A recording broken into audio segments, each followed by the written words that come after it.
Hey leader, and welcome to episode number 359 of the L3 Leadership Podcast, where we are obsessed with helping you grow to your maximum potential and to maximize the impact of your leadership.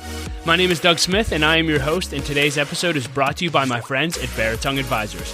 We're also recording live from the Return.com studio, which you'll hear more about in just a moment. If you're new to the podcast, welcome. I'm so glad that you're here, and I hope that you enjoy our content and become a subscriber. Know that you can also watch all of our episodes over on our YouTube channel at L3 Leadership, so make sure you're subscribed there as well.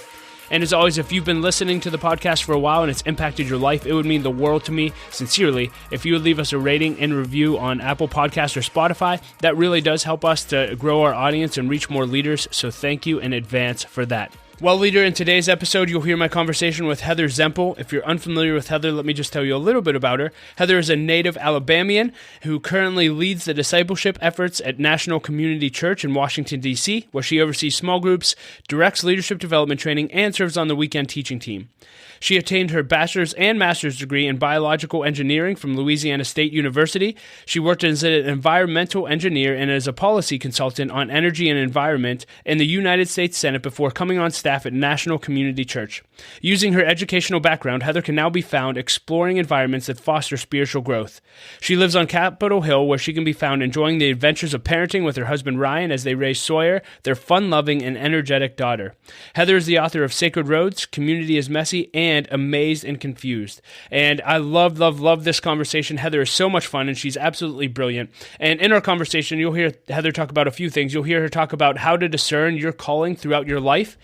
You'll hear her talk about what it's like to minister to leaders in Washington, D.C., her advice to women in leadership, her thoughts on church and politics, and what she's learned from Mark Batterson, and so much more. And you're just going to have a joy listening to this, so get ready. But before we dive into that, just a few announcements. This episode of the L3 Leadership Podcast is sponsored by Baritone Advisors. The financial advisors at Baritone Advisors help educate and empower clients to make informed financial decisions. You can find out how Baritone Advisors can help you develop a customized financial plan for your financial future by visiting their website at baritoneadvisors.com. That's BERATUNG advisors.com. Securities and investment products and services offered through LPL Financial, member FINRA and SIPC. Baritone Advisors, LPL Financial, and L3 Leadership are separate entities. I also want to thank our sponsor, Henny Jewelers. They're a jeweler owned by my friend and mentor, John Henny, and my wife, Laura, and I got our engagement and wedding rings through Henny Jewelers and had an incredible experience. And not only do they have great jewelry, but they also invest in people. In fact, for every couple that comes in engaged, they give them a book to help them prepare for marriage, and we just love that. So if you're in need of a good jeweler, check out hennyjewelers.com. And I also want to thank our new sponsor, Return.com. And leader, let me just ask you this. Have you ever had an interest in investing in real estate? Well, now for as little as $500, you can become a commercial real estate investor. Just visit Return.com to learn more. That's REITURN.com. Investing involves risk. Please consult the Return Offering Circular if you're interested in investing. And with all that being said, here's my interview with Heather Zempel. Well, hey, Heather, thank you so much for being willing to take the time to jump onto the podcast. Really looking forward to our conversation. And I actually want to start with just talking a little bit about your journey. You had started out your career in politics, but you ultimately decided that the ministry in the church world was the biggest place that you can make an impact with your life. Can you kind of give us some context of that part of your journey? Absolutely. And Doug, thanks so much for the opportunity today. It's a joy and a privilege to be with you and to be with your listeners. So thank you for the invitation. Yeah, I came to DC back in 1998, kind of ready to change the world. But before that, I was actually in engineering. Like I went to college, studied biological engineering, got my master's degree with an emphasis in environmental engineering, and worked in that field for a while. And then in a series of crazy events, wound up in DC, working in the United States Senate on environment, energy policy, and just started going to National Community Church when it was still one church in one location in the movie theaters at Union Station. And some people have these great stories of being, called into the ministry, right? And I would say that for me, it was more like a long journey of being tricked into it. My boss and lead pastor and friend, Mark Batterson, one of his greatest gifts is seeing potential in people and calling it out. And so he had asked me, I'd been in Nashville working as an engineer, was considering moving back to DC. And he said, hey, would you be willing to come on part-time, about 10 hours a week, just to oversee our small group ministry? And then we're going to hire someone full-time in 9 months. Well, that conversation was back in 2001. And here we are, 2023. And I kind of came to this point where I was working 2 full-time jobs, and I knew my calling was to make disciples. And so whether I did that in an engineering office or in an office in the U.S. Capitol of 20 people, or in a group of leaders that are influencing 20 offices on Capitol Hill, I started looking at where am I feeling most fulfilled? Where am I seeing the most fruit? And this isn't going to sound very spiritual, but where was I finding the most fun? Like, where was I just enjoying life and enjoying ministry to the fullest? And so I leapt into the world of quote unquote full-time ministry, and I've loved it. Haven't looked back. Yeah. So I mean, it may be what you just shared, but any advice for, I know for me, and I mean, I've been walking with God for, 17, 18 years. And I think a prayer we always need to pray is, God, what is my highest and best use in this season? Any other advice for discerning that, and, how often you need to? I'm just curious, because I think a lot of people are there. Yeah, absolutely. And for me, I mean, the part that I skipped is kind of the more spiritual part, right? Like I spent a season of prayer and fasting and seeking counsel. And what I found is that when you fast, God is incredibly talkative, but often not answering the questions you're asking. It's just like, oh, I've got Heather's attention, so I have some things to say. No, they're not what you're asking, but it's what you need to hear. And through that process, for me, there wasn't a clear direction. There wasn't a clear calling that I needed to be obedient to. And so, like I said, I looked at where I was feeling the most fulfilled, seeing fruit, and having the most fun. Some other variables that I share, especially when I'm talking with younger leaders, are things like when you think about, I think calling is multi-dimensional, it's kaleidoscopic, right? So there's who we're called to minister to, or to serve, or to lead. There's where we're called to do it, and there's what we're called to do. And at some point in our lives, we hit these golden moments where those 3 things converge perfectly. But in most seasons, especially as we're developing as leaders in our younger leadership days, there's kind of we have to prioritize one or the other, or maybe 1 or 2 of those. And so I often ask leaders to think about, those things in their lives. And then for me personally, there are rhythms in life. There are moments. Because when you talk about greatest impact, there's a greatest impact you can make by going broad. How do I influence the most people with the message of Christ, or with, the leadership gifts that God has entrusted to me? And then there are moments where the greatest impact you have is actually when you go very deep with a few. And so it's discerning what season are we in? What is God calling me to be obedient to in this season? And also what's going to lead me personally as a leader into the greatest areas of Christ-likeness in this season? Wow. Any thoughts on just the pursuit of the masses versus the pursuit of going deep with people? Is that a calling thing? Is there anything that leaders should be cautious of on the ambition side there? Any thoughts? Oh, yeah. I mean, I think motives is always something we've got to, checking our ego and checking our motives is something, at least for me, that I am constantly having to take to, the foot of the cross and say, God, I need you to sanctify, my motives. And what are you asking me to be obedient to? I know for me personally, I try to have a rhythm in my life. If I'm in a book writing season, for instance, I know that okay, this is investments I'm making to go, about this deep, but with a lot of people, and pray that God will use these words to influence, to encourage, to equip. But when I get done with this season, I probably need to step into a season where I gather 6, 8, 12 young leaders around me, and I empty out everything I've got to them over the course of the next few months or years, So for me, it's a rhythm. I don't think there's a right or a wrong. I think there are different callings for different people and often different callings in different seasons. So, when I think about people like Henrietta Mears gathering a group of, people in her Sunday school class and around her table and winds up influencing a small group of people so deeply that then people like Billy Graham, who sat under her influence, go out and change the world on a broad scale. So I think it's asking God, what are you asking me to be obedient to in this season? And recognizing that for us, it's about our inputs and then letting God kind of take care of the outputs. A lot of what you mentioned around your calling is around discipleship, clearly a passion.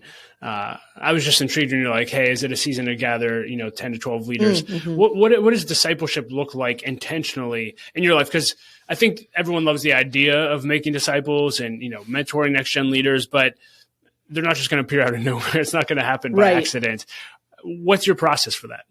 Yeah, it looks different in different seasons. I try to kind of regularly gather some people around me for a more intentional discipleship process, whether that's us taking a book and going through that together, or journeying for a season together around some set content. But honestly, my favorite approach to discipleship is making it a lot more organic and just woven into my everyday life. So come sit with me around my table, do life with me as I do it. If I'm traveling, I always like to have a young leader along for the ride with me, because the reality is they can hear me talk all the time about integrity or honesty or patience or fill in the blank.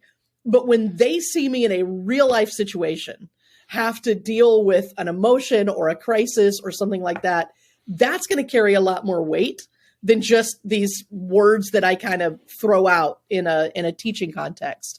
It also provides a lot of time for just natural conversations around calling and giftedness and how you wait on the Lord and timing and all of those things to take place. So I really like doing discipleship best just on the go. And for me, sometimes it's having that awkward moment where I say, hey, I see giftedness in you. I see potential in you. I'd like to invest. Is that something you'd be interested in? Is that something that you'd be open to? And that takes a little bit of humility to approach a young leader and have that conversation. Well, I'm sure a lot of people are grateful that you do. I know for me, when I think back to the pivotal moments in my life, it was a leader coming alongside of me and letting me do life with them, modeling a godly marriage, modeling what a godly father looks like. And man, I'm forever grateful. And, it's so funny you ask, hey, how could I ever repay you? And they all say the same thing. It's just, hey, do for another young Doug what I've done for you. And so that's so rich.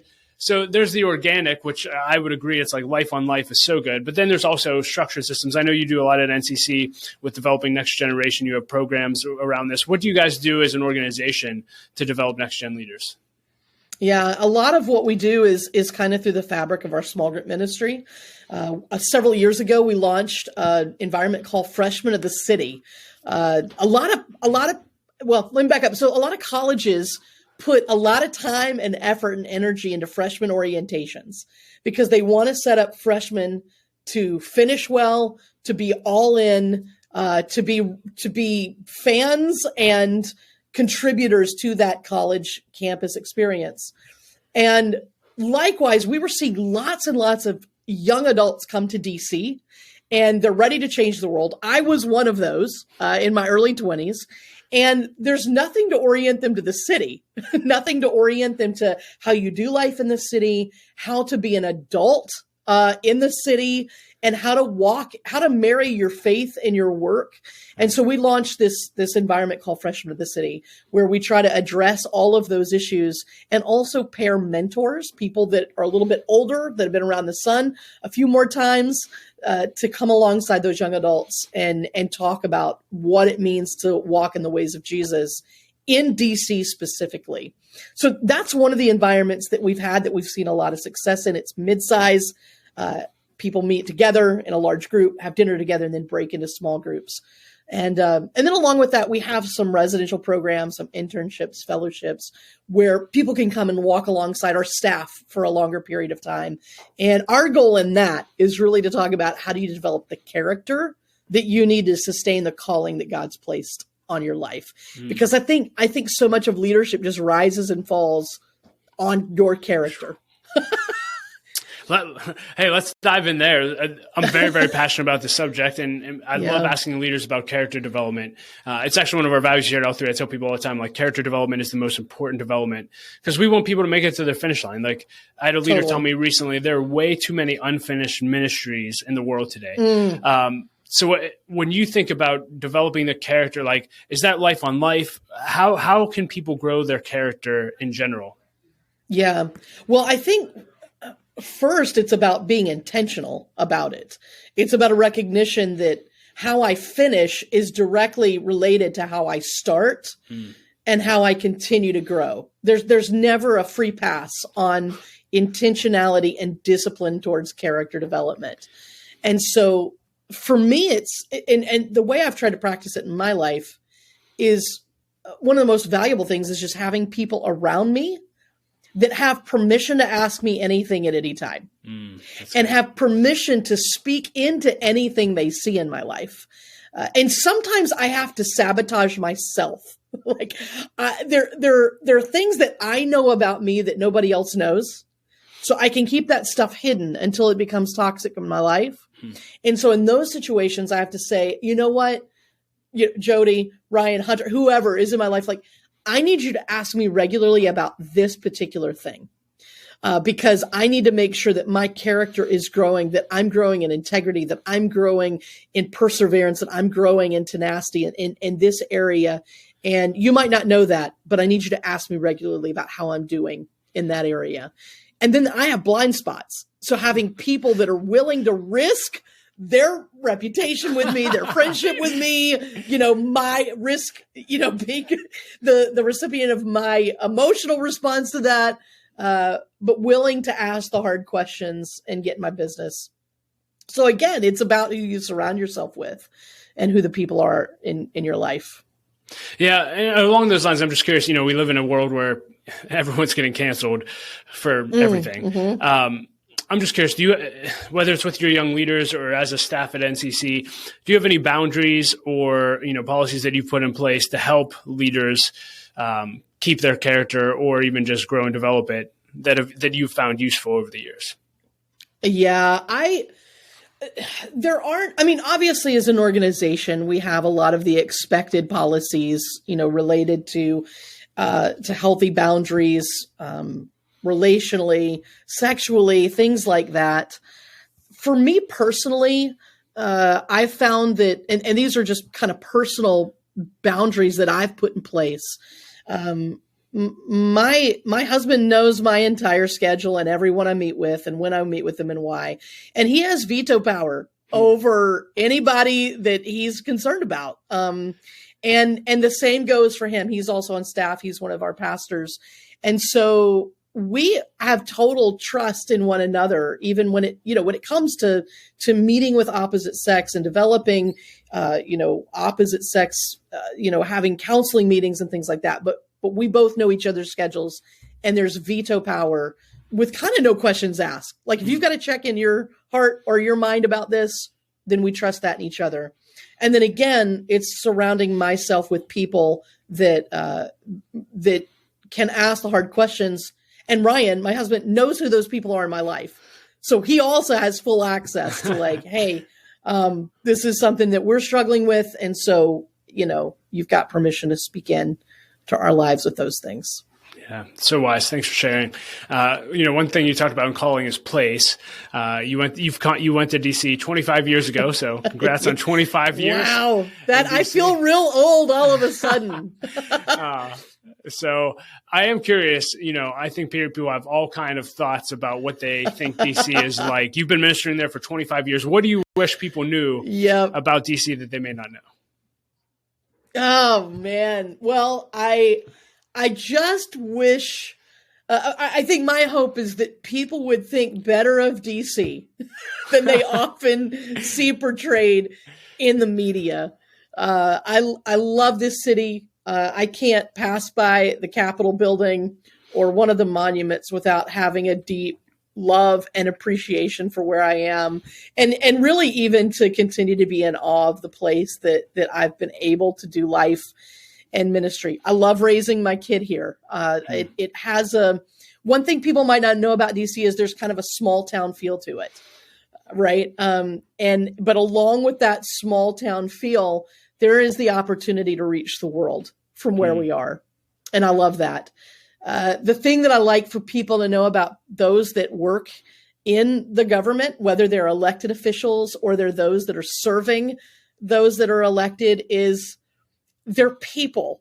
they're people with hopes and dreams and fears and loves, and they're not a single one of them is a saint, and they're also not evil. So some of the words that I hear in media that describe the process or the people, they're people that also are looking for love and prayers and encouragement, and I think are doing their best to serve the role that they've been given and the things that have been entrusted to them. And is there ways that, even if we're not in DC, when we think about politicians, that we can pray for them or minister to them just in general, even in our own, neighborhoods, communities, cities? Yeah, I mean, obviously praying for their families, remember, and I ask this question often, whether it's a member of Congress that is a part of our community or someone that's working on the Hill or in the White House, just remembering to pray for their families. Like sometimes, their kids didn't sign up to have their parent in the spotlight, right? And so just praying for their families, praying if they're an elected official, praying for their staff. Just that their staff would be people of integrity and people of honesty and perseverance that have servant hearts and servant perspectives. And then for those that are working in that sphere, whether as an elected official again or serving, just praying for them personally, for their hearts, for their integrity. And encouragement goes a long, long way. When I was on the Hill, we often didn't hear from anybody that was excited about what we were doing unless there was some personal, gain to that. But we heard a lot from people that disliked the policies or the votes or the debates or the talking points. And so even just a quick note of gratitude, I think goes a long way for those that are in those positions. Yeah, I'm curious, just from being in politics to being there for 25 years, how have you seen DC or politics change in the 25 years you've been in town? This is probably a Captain Obvious answer, but honestly, social media has changed the whole game in ways that I think we haven't even been able to fully comprehend or articulate. Politics, it cannot be soundbited. And when we soundbite things to the level that they are now soundbited, when algorithms are feeding the information that they think that you want to hear, when you want to hear it, how you want to hear it, there's a lack of full story. There's a lack of those interpersonal conversations. And again, for me, it all goes back to kind of relationship. And I think that social media has made it harder to communicate across party lines, to work together, to tell a larger story, to nuance. A lot of the nuance is being lost. And that was always a challenge, I believe, with politics and with media in general. But social media has really changed that dynamic. And it's going to be interesting to see how future years are continue to be shaped by that. Yeah, I'm curious, and I don't know if you have an answer for this or not, but from people I've talked to, I think a lot of people, similar to yourself, hey, I'm coming to DC to change the world. I want to go into politics, I'm going to change the world. The people who I talk to actually run for office or get in office find, at least from what I've heard, it's way more difficult to make a difference than they thought. Have you found that to be true? And I guess just if someone's listening to this in politics, I have friends, what advice would you give for them to make a difference where they're at? Yeah. Well, the first thing that I would encourage, and again, this is particularly, I think, true of some younger leaders that are kind of beginning to serve in offices or be assistants. And one, you've just got to check your ego at the door. Just check your ego at the door. be more concerned about, the name over the office than your own name. Be concerned about what can be accomplished when no one cares who gets the credit. And that's really hard on Capitol Hill. That's almost impossible to do. But if you can check your ego at the door, eventually your contributions are going to be noticed. And I also think that's just about walking in the ways of Jesus. So the other thing I would say is get submitted somewhere to someone who can teach you how to walk in the ways of Jesus on Capitol Hill, in the White House, in the Pentagon, in the Supreme Court halls. It's so you get sucked into the ego and the pride and the power here, and it's real subtle. And then all of a sudden you find that you're captive to these things. So finding someone who can disciple you in the ways of Jesus there. And then also, encouraging, especially rising generations, make sure that you've got your nose in the Bible more than you have it in social media. Make sure that you are being discipled by the ways of God and not what culture is spitting out at you. We were not designed to intake all of the messages that are being thrown at us right now. And one quick thought about, influence and how you influence. My experience on Capitol Hill, I think personally what I experienced and also what I viewed with others is that a typical Capitol Hill staffer on any given day will simultaneously overestimate their influence and underestimate their influence. And what I mean is that, I found myself at one point writing almost the same talking points year after year on the same energy topics for my member to take to the floor, right? And there comes a point where, like, the first time you do it, you think, man, I am awesome. Like, I am writing a speech that this senator is going to give on the Senate floor about this very important topic that is being debated. And then after a while, you realize, well, I overestimated my influence there.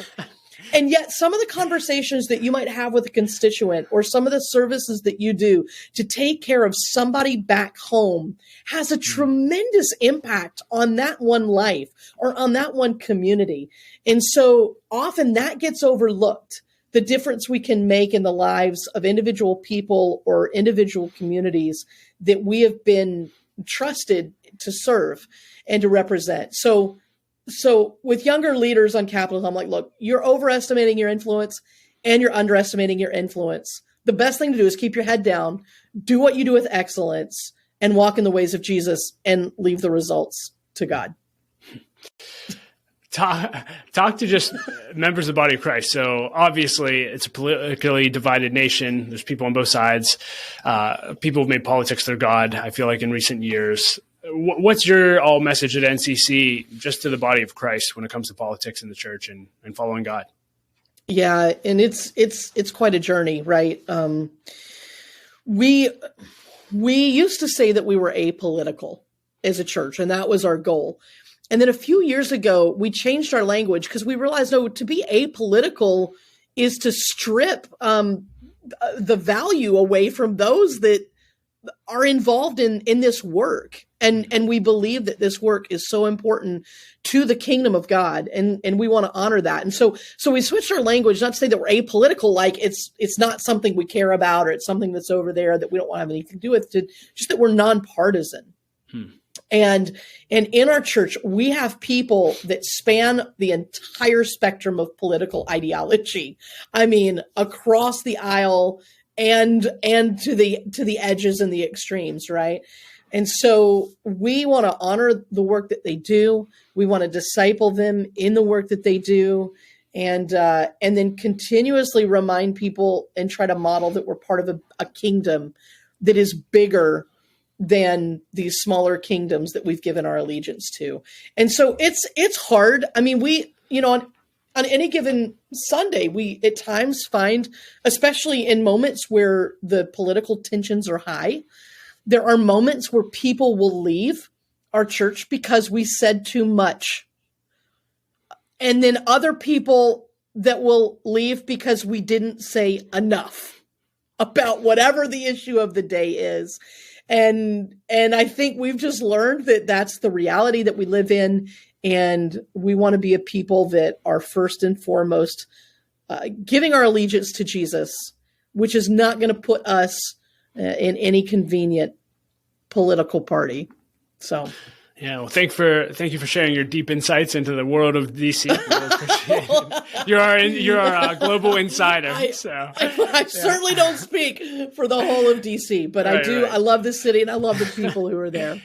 I want to take a few minutes and talk about church. Obviously, you've been in church world for many years, and I'm just curious, what are you seeing in church? What are you seeing for the future of the church? Yeah, well, when I think about that, my mind immediately starts going to things like, multi-site strategies, church planning strategies, digital discipleship, micro churches, multi-generational communities, and things like that. But I think what I have been most confronted with in the past few months is just, this has been a growing thing over several years. It's just the impact of globalization on the church, the ways we've allowed it to impact us, and the ways that maybe we need it to impact us in different ways. So, for instance, when we see the explosive growth of the church in the global South and in the East, and yet the lack of their voices often in the conversations about how we do church and how we do theology, that's what's shaking me up a little bit right now. I mean, just a few statistics that I've ran across recently, like the idea that there are more Anglicans in Nigeria than in the US and Europe combined.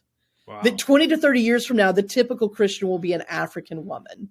That at Yale, 85% of the crew, of members of crew, the Christian college organization, 85% are Asian, whereas the Buddhist organizations are white. There's something about the Christianity that we are propagating in the West. It's not grabbing the minds and the hearts, the imaginations of our own populations. And there's something I think that we need to learn from our brothers and sisters in the global South and in the East. That's way that went in a totally different direction probably than you were asking, but that's what I'm wrestling with these days. How do I learn more? How do I center and platform their voices more? And what can we learn from the worldwide church that we're maybe missing here? Yeah, I was going to ask, so what are you doing about that? And I don't know that this is the answer, but one thing, I interviewed Mark a few years ago, and he was just talking about the teaching team and how diverse you are. I think he said he only speaks like 26 weeks a year. I know you speak. What are you guys doing to get different? Or can you just talk about your teaching model? Because I think, part of globalization is just hearing, just what you said, hearing different voices. What's your perspective on that, and how does that actually play out in who's on stage sharing? Yeah, absolutely. Pastor Mark moved to a teaching team model several years ago, and I'm just so grateful that I was invited to be a part of that team. And so that's right. He preaches about 26 times a year, and then there are others of us that get to kind of fill in 6 to 8 times a year ourselves. We've actually experimented this year with moving to more live teaching at our campuses, which has allowed us to bring more voices onto the team. And there's so many values that I see. One is just you're going to get exposed to different life messages and life themes. Like we preach the gospel in ways that is very particular to us and to the stories that God has written in our lives. And so you get to hear that through a number of different voices, which just gives you, I think, a more well-rounded approach to scripture and theology and the gospel. Very practically, there are things that I can say that a white male cannot say, or would not have the same permission to say. Pastor Marion can say things as a Black man that I can't say. I can talk very openly and honestly about my own journey with infertility in a way that one of our guy teaching pastors can't. And that, so there's just topics and themes and threads that having a multitude of voices is helpful in. And then there's also, I think, a very kind of more self-serving or very functional reason for having a teaching team. People in your congregation tend to connect most or think they connect most with the person who's on the platform. And so the person on the platform is who people want to meet with, right? And so when you have a multitude of voices that are on the platform, it actually allows more opportunities to kind of, people are going to pursue pastoral care, pastoral conversations, and pastoral connections with more people on your team when they've heard that person on the platform. So that's a more just kind of a functional, nice result of teaching team. But I think teaching teams are very helpful for communicating the full gospel and the whole gospel to the community.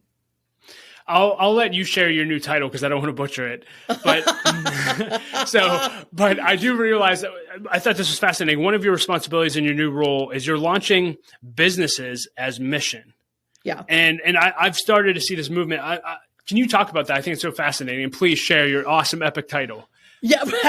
Well, one of the things we like to say at NCC is we like to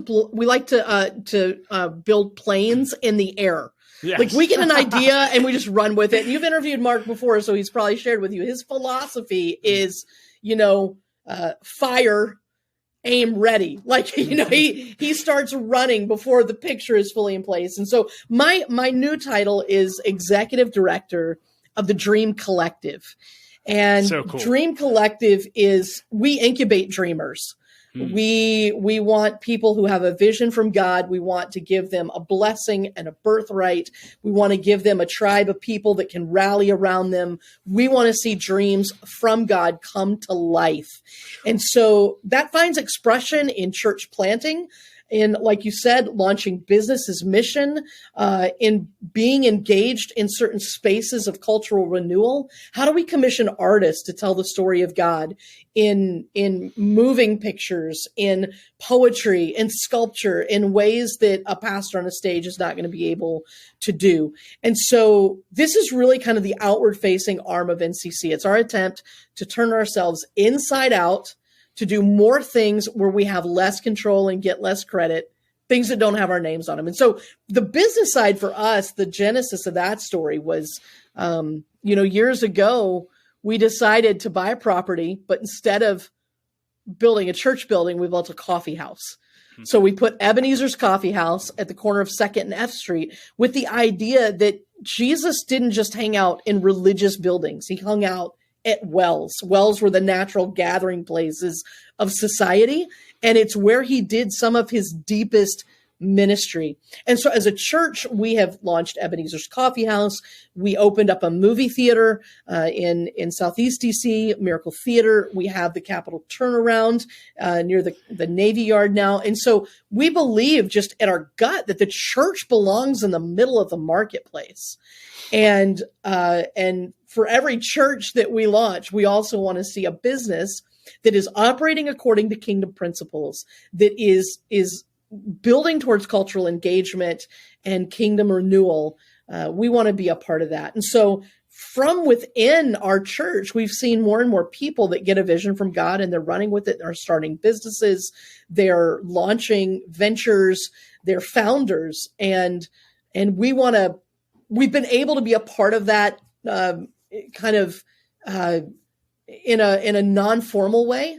And now we just want to be more intentional about saying, what is your dream? Come dream with us. And we want to do gatherings that inspire them. We want to create networks that help them implement and deploy resources that make it happen. So we're building the plane in the air, but we want to be a part of the dreams that God has given to people.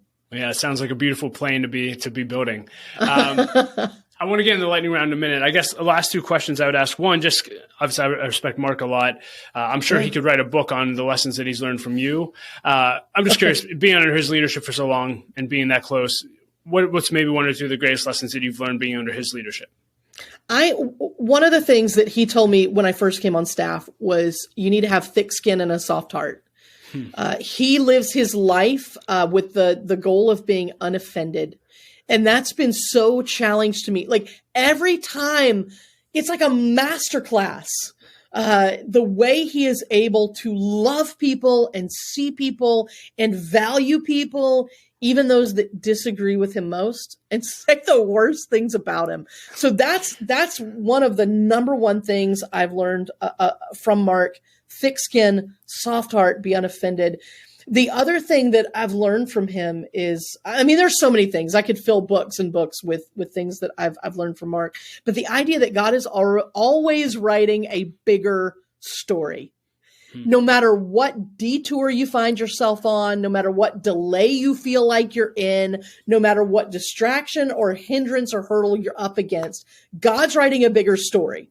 And if we plant ourselves in his faithfulness in the past, it will grow in us faith for the future that we're looking into.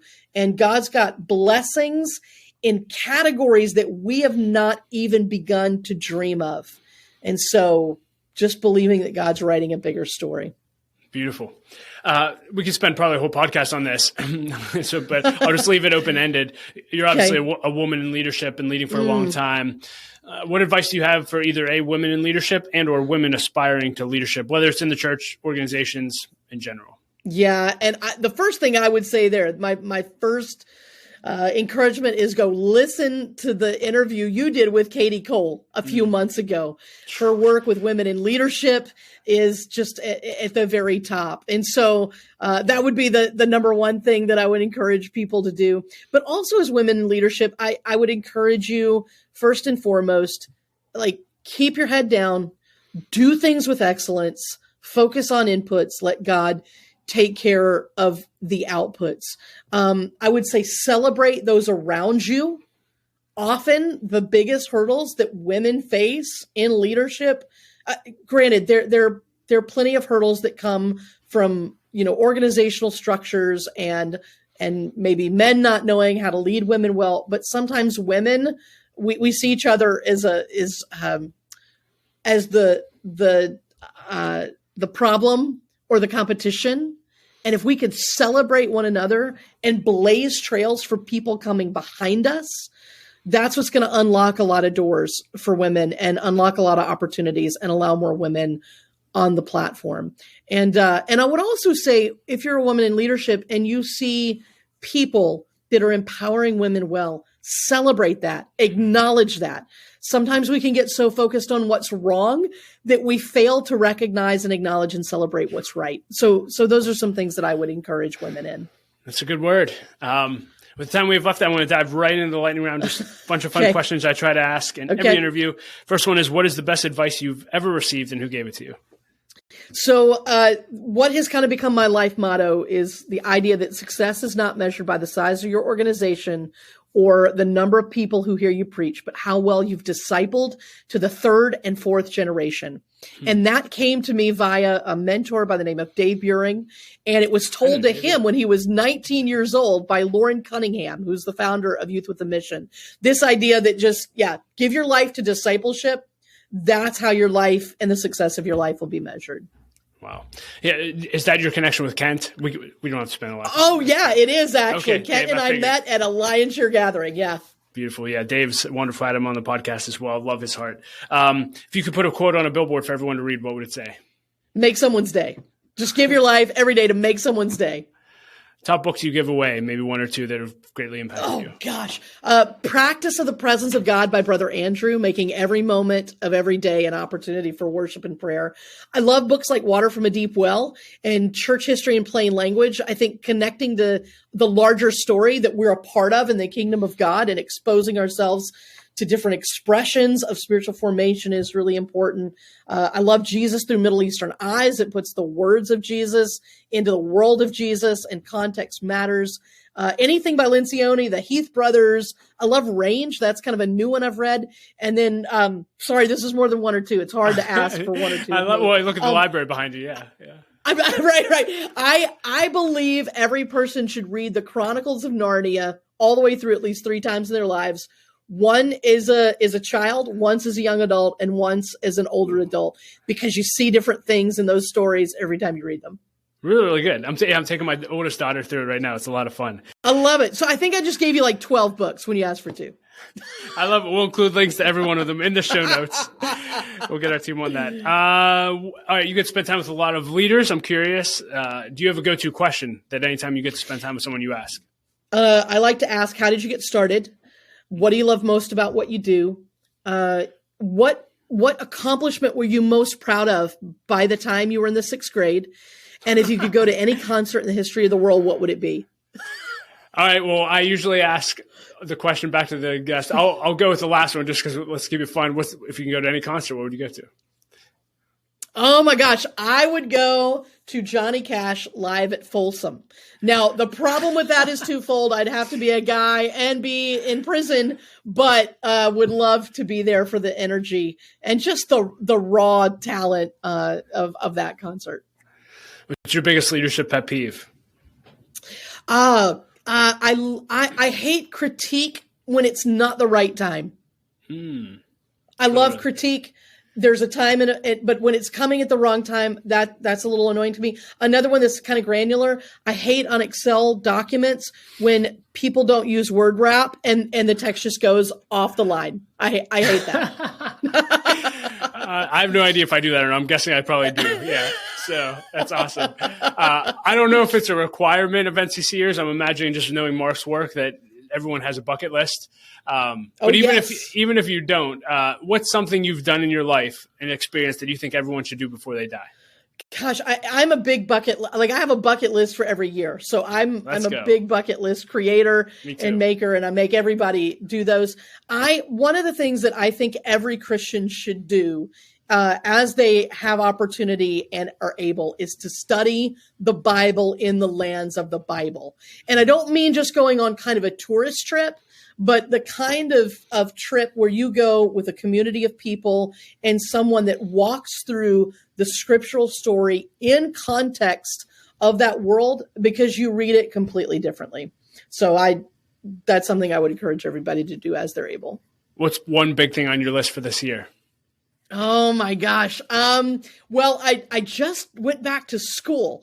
So finishing classes is actually, that's a big one. That might be the biggest one for this year, just getting through that. And then, I've also started developing some goals that I do with my kid. So there's actually reading through the Chronicles of Narnia with her. She's a 7-year-old. That's one of the things on my list.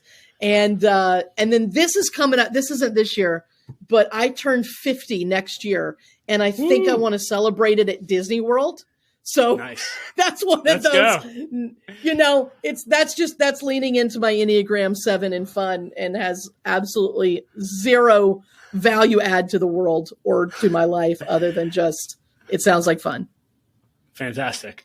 If you could have coffee with yourself at any age and you actually would have listened to yourself, what age would that be and what would you tell that version of Heather? I think probably, gosh, there's so many moments that I wish I could lean into my younger self. But 8th grade would probably be it. It was a moment when it was definitely a chapter change in my life. And it was a time when I was beginning to make my faith my own. And just being able to tell myself, hey, relax. Enjoy the journey. God's got this. God's got you. Just be fully present in whatever season you're in and be fully present with the people that are in your life at that moment. I think I could have benefited from hearing that. And at the end of your life, what do you want to be remembered for? What do you want your legacy to be? It's a couple of things, so that might be way too much to ask, but I want to make disciples who make disciple makers. That if that could be said of me, I feel like I've lived my life well, or if I've awakened a love of Scripture for people. There's something that I've said, there's something that I've taught that has caused people to dive into Scripture for themselves. I would love for that to have been said about me. Anything else you want to leave leaders with today? I'd say keep going. You've got this. God's got this. God's got you. What you're doing is making a difference. It's adding value. Push through the challenges, the difficulties, the pain, because it's worth it. Well, Heather, I've loved this conversation. You actually remind me of my wife's aunt who loves God and just is so much fun, Enneagram 7 as well. So thanks for making this a blast, but also thanks for going deep. Love it. This was so rich in the content, so thanks for everything you do. Well, leader, thank you so much for listening to my conversation with Heather. I hope that you enjoyed it as much as I did. You can find ways to connect with her and links to everything that we discussed in the show notes at l3leadership.org/359. Well, hey, leader, as always, I want to challenge you that if you want to 10x your growth this year, you need to either launch or join an L3 Leadership Mastermind Group. Mastermind groups have been the greatest source of growth in my life over the last 7 years, and if you don't know what they are, they're just simply groups of 6 to 12 leaders that meet together on a consistent basis for at least 1 year in order to help each other grow, hold each other accountable, and to do life together. So if you're interested in learning more about launching or joining a group, go to l3leadership.org/masterminds or email me at dougsmith@l3leadership.org. And as always, leader, I like to end every episode with a quote. I'll quote Christine Kane, who said this. She said, "As a leader, you grow when you prioritize your character development over the need to always express your gift." That is so good, I'm going to say it again. As a leader, you grow when you prioritize your character development over the need to always express your gift. So good, Christine. Well, leader, again, hope you enjoyed this episode. Know that my wife, Laura, and I love you. We believe in you, and we say it every episode, but don't quit. Keep leading. The world desperately needs your leadership. We'll talk to you next episode.